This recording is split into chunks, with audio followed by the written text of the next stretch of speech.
Hey guys, and welcome to the new series of How to Play, where we'll be looking at unusual decks every week, going through mulligans, deck lists, and the mechanics of the deck. This week we're going to be taking a look at the Illusionist Big Rogue in Wild.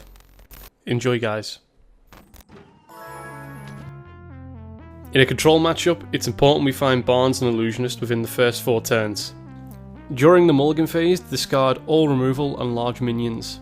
If you have Barnes or Illusionist at the start of the picking phase, it may be also worth keeping hold of cards like Sonya, Spirit Singer Umbra, and Baron Rivendare. This mulligan principle can be applied to Warlocks, Druids, and Priests, as these 3 classes typically run slower, controlling decks.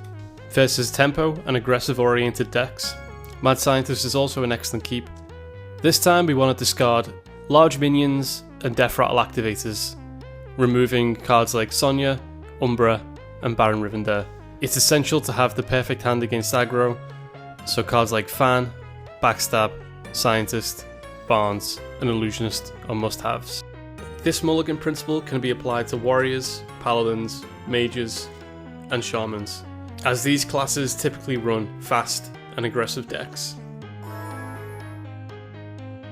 Here are 3 variations of Big Rogue I've been trying out, starting with the most expensive. This deck has been honed to have the best pull rates and fully taking advantage of the Death Rattle and Recruit effects. The second deck, dubbed Lesser Big Rogue, is a more budgeted version, taking out some of the legendary 8 drops in place of some epics and rare cards. And lastly, if you want something different, here is the Dragon version of Big Rogue. It's not as reliable as the first 2, but it's a hell of a lot of fun when you pull Dragon Hatcher and Dragonwing Deathlord. All deck codes will be in the description, and you can also check out all the deck codes on Hearthstone.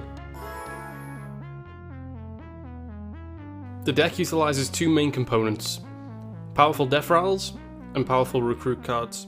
The idea is to generate small 1/1 copies of powerful Death Rattles, which will lead to a larger board. We can then take advantage of cards like Sonya Shadow Dancer, Spirit Singer Umbra, and Baron Rivendare to help supplement our Death Rattles and generate more value and a larger board. 8-drop minions are very important to the deck. 4 very carefully selected 8-drop minions have been placed into the deck to synergize with Silver Vanguard. kel'thuzad, Sneeds, Ragnaros, and Lich King all have an end of turn effect or have a Death Rattle. kel'thuzad is an integral part to the deck, generating lots of 1/1 minions and then trading them in, resurrects the minions back to full health and maintains the board. When selecting an 8-drop for the deck, kel'thuzad would be the first choice. Okay guys, we're going to go through an example match that I had yesterday. So, following our mulligan guide, we're facing a Warlock. We're going to keep hold of Kobold Illusionist, and because we have Kobold Illusionist, we're also going to keep Umbra for a little bit of a synergy later on. Excellent draw on the Vanguard there. That's exactly what we want.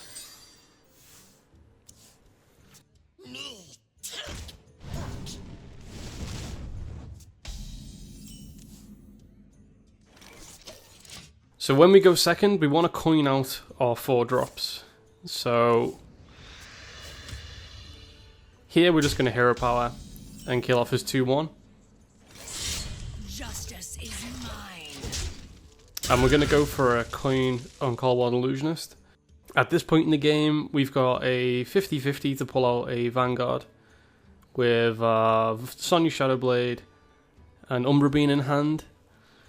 They're cards you don't want to pull out with Kobold Illusionist. So we just see a tap here. Side effects? No. Trust me. So here, I'm not going to backstab the 2/2 because we're going to save our backstab for our Vanguard. Some decks run silences, so in some cases we want to kill off our own Vanguard with a backstab. Monsters behind you. So if we were to pull Vanguard from Kobold Illusionist, we want to kill it off straight away. And backstabbing the 2/2 doesn't really represent too much of a threat. He's not a tempo deck. So we can use our own backstab to pull an 8-drop out, potentially. I also didn't attack the minion with my weapon, because it's unlikely I'm going to weapon up again. Turn 4, in this situation, I would likely just play Umbra out. From the void I come. And we top deck a Mad Scientist. The Mad Scientist top deck has just decreased our chance of pulling out a Silverhand Vanguard, so we have a decision now. We can either wait a turn before we kill off our own Illusionist and play our weaker cards out, or we can go for the chance to pull out Civil Vanguard now. In this case, I opt to play out Scientist and then kill off the 2/2.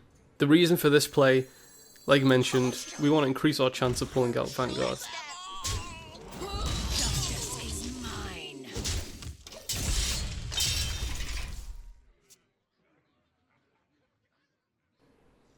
Our opponent drops low fed and goes face. And we top deck another Scientist.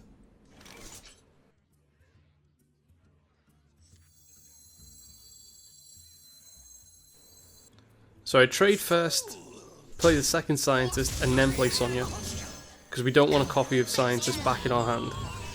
Unfortunately, we pull out Umbra, but we do have Cheat Death activated. Umbra being the worst pull there, only a 33% chance, but unfortunately we didn't get the right card. Cheat Death goes off, and we pull a Scientist. Not the greatest outcome, but here's where we're in a bit of luck now. We have 100% chance now to pull Vanguard, so we play our Umbra, play our Scientist, which does nothing now because we have a secret in play. And then we play our Kobold Illusionist, which then triggers the Vanguard, which then triggers into a kel'thuzad and a Lich King. Now, I decide to attack the demon here in hoping he doesn't have a demon in hand, because he didn't trade in the demon earlier on.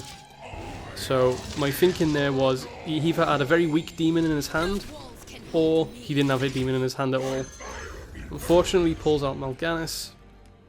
The only thing that really beats us here is Shadow Flame, and he doesn't have it. So there's a nice example of the deck in play. Next week we'll be taking a look at Death Rattle Hunter. If you guys have any suggestions for any upcoming episodes, let me know. I'm going to try to make this a weekly thing and edit it on the weekend and get it out on Monday. Hope you enjoyed the video.